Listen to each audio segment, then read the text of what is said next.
Welcome to this new automotive news video, the first of this new week of June 15, 2026.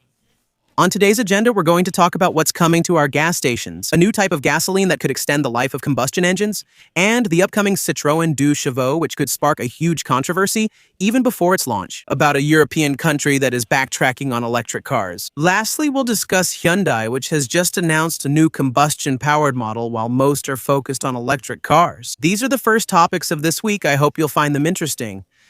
If that's the case, I count on you to show it by leaving a like, subscribing for the next videos, boosting this one if the option appears for you, and of course by leaving a comment where you share your opinion about today's news. This is probably one of the best pieces of news for drivers who want to keep buying combustion engine cars. The oil company Repsol, a Spanish company, has just announced that it is significantly accelerating the development and production of renewable fuels. Repsol announced two measures to do this. The first is a new plant that is under construction, which will be operational starting in 2029, and will be able to recycle household waste to turn it into renewable fuel. According to Repsol, this single plant will be able to produce about 300 million liters per year, which represents the consumption of about 500,000 cars in Europe. It's not enough for everyone yet, but it's a good start. Repsol also announced it will speed up making these renewable fuels available at its service stations. It estimates that by the end of 2026, renewable fuels will be available in nearly half of its service stations. It estimates that about 15% of the gasoline and diesel it will sell this year will be of renewable origin, figures that for now only concern Spain. But it can be assumed that if it is a commercial success, Repsol will quickly extend the availability of renewable fuels to other stations in other European countries, for the simple reason that it's a technology many manufacturers are betting on, especially German and Japanese brands, who still believe that. Even though electric car sales increased significantly in Europe in 2026 compared to 2025, according to them, it would still be very unlikely that electric car sales in 2035, the year when combustion engine cars were supposed to be banned, would exceed a 50% market share. For these manufacturers, renewable fuels would make it possible to meet the decarbonization targets set by the European Commission, while still offering European consumers the option to buy new cars with combustion engines at dealerships. In any case, one thing is certain. For drivers who are attached to combustion engines, synthetic fuels and renewable fuels seem to be getting closer to reality every day. Renewable fuels are advancing partly because the shift to electric vehicles is tougher than anticipated.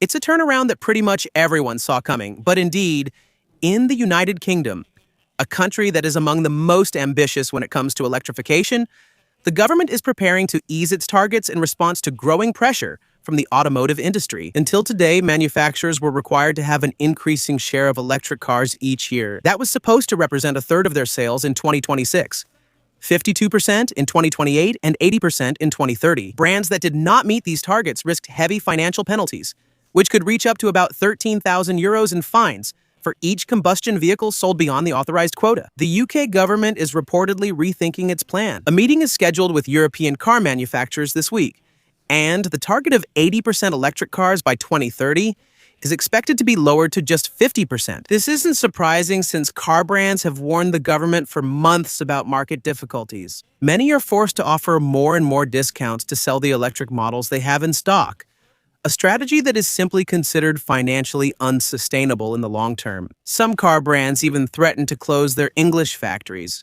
which were seen as not profitable enough. Faced with this reality, several British political leaders are also starting to worry. There was a parliamentary committee some time ago that warned that the current rules posed significant risks to the country's automotive industry and could ultimately jeopardize the goal of producing 1 to 1.3 million vehicles per year by 2035. However, be careful. For now, we're not talking about a definitive step back. We're talking about an adjustment to the current trajectory. Knowing that the 50% of combustion engine cars that could continue to be sold after 2030 could not be 100% combustion engine cars, they would have to be hybrid cars, plug-in hybrids, or range extender vehicles. Pure combustion engine cars would still normally be banned starting in 2030.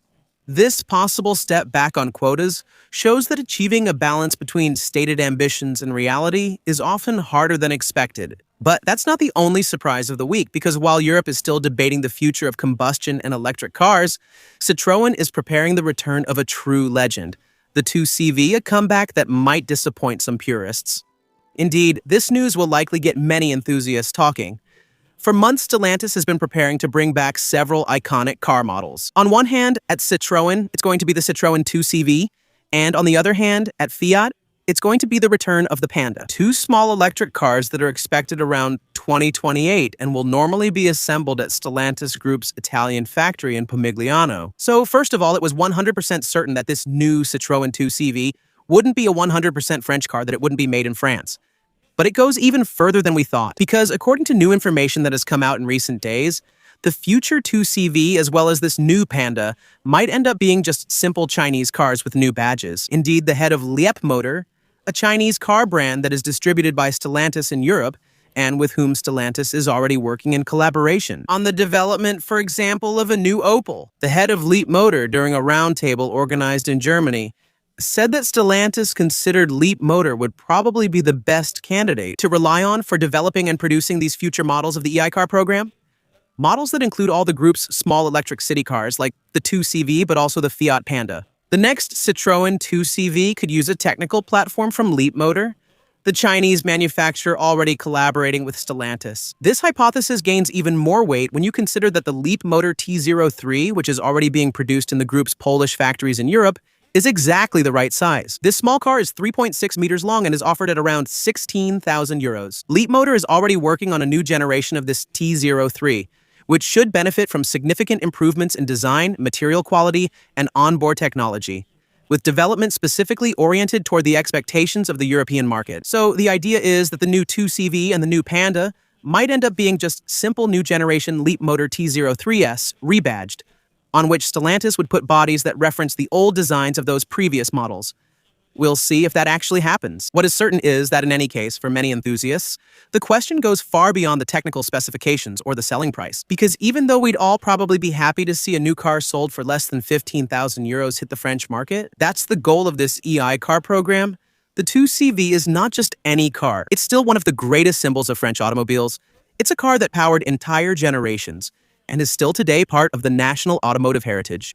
The idea of reviving this legend using Chinese technology will likely divide people. For some, it will simply be the necessary condition to revive a popular car. For others, it's the likely feeling of seeing a part of the 2CV's identity disappear. It's your call to share your thoughts. If this information is confirmed, the debate will be lively even before the official model presentation set for 2028. In any case, it's not the only manufacturer to completely rethink its strategy, since over at Hyundai, they've just made a rather surprising decision to market the new i20 exclusively as a gasoline-powered vehicle. Indeed, while many brands are speeding up their transition to all-electric, Hyundai is making a much more pragmatic choice. This new i20 will have the tough job of competing in other markets with models like the Peugeot 208 and the Renault Clio. For now, Hyundai has only announced two engines for this car, a 1-liter gasoline engine and another 1.2-liter engine. No electric version, no diesel, which is not a surprise, and even more surprisingly, no hybrid either. A choice that still shows Hyundai believes there is strong demand for simple, affordable, and fully gasoline-powered cars. You should know that this new generation of i20 is much bigger than the previous one. We're looking at a car that's 4.13 meters long, which is almost 10 centimeters more than the previous generation. And with this size, it's simply one of the largest city cars on the market. In fact, it's not really a city car anymore, actually. In any case, its design has evolved. Let's put it that way to be polite. Anyway, it has a new lighting signature both at the front and the back, and a much more assertive and sharper style than the current generation. Let me know in the comments, but I think that for now, you can see that foreign brands, especially Asian brands, still haven't really managed to master European design style. First of all, Hyundai is focusing on a modern interior dominated by screens, of course, and announces a trunk capacity of 346 liters, which puts it above the average trunk size usually found in city cars. It should arrive on the European market in a few months, probably at the beginning of 2027. And if everything goes well, it should also be offered with hybrid powertrains in the coming years. Probably the same engines that are currently found on the i20, namely the 1-liter gasoline GDI, a 3-cylinder turbo without preheating. Hybridized, but as a mild hybrid. We're not talking about Toyota-style hybridization or plug-in hybridization, of course. In any case, one thing is clear.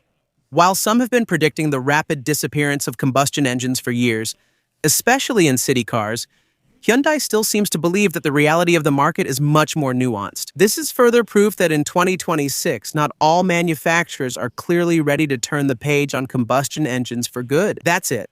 We've covered the main topics for this week of June 15, 2026. If you enjoyed the video, don't hesitate to show it by leaving a like, subscribing for future videos, and becoming a supporter by clicking the join button below. See you tomorrow for the next video. Bye.